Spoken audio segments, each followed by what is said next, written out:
नाचे हम आइल बनी यूपी बिहार से, चढ़ली जवनिया के रखे नी संभाल के।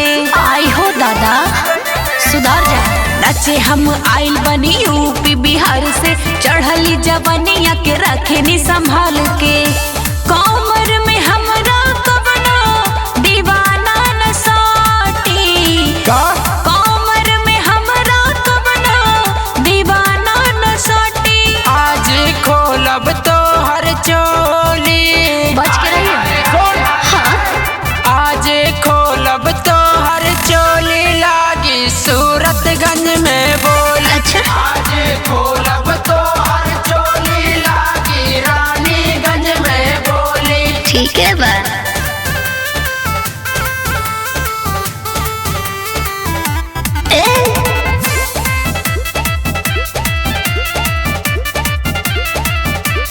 सुना दूर दूर रहा हमसे साटा न बाबू, चढ़ली जवानिया पा रखा अपन काबू। आज खेल खिलावे में खेल गईलू, अपन पातर कमरिया से झेल गईलू। बढ़ चढ़ के काहे खातिर बोला तारे बोली, बढ़ चढ़ के काहे खातिर बोला तारे बोली। आज खोलब तो हर चोली,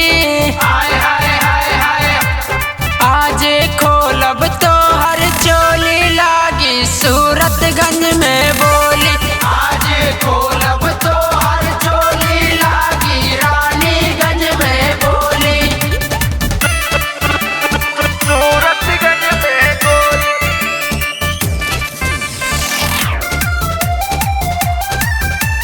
सूरतगंज में बोली।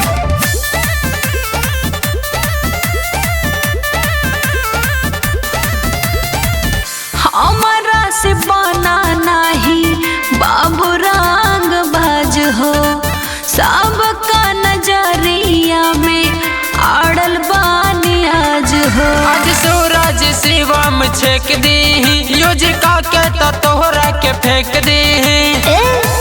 अंकित सवरिया शिवम बोली है कबोली, अंकित चंदन और के बोली है कबोली। आज खोलब तो हर चोली, आज खोलब तो हर चोली, लागी सूरतगंज में बोली। आज खोलब तो हर चोली, लागी रानीगंज में बोली। हाँ तो बोली ना। हाँ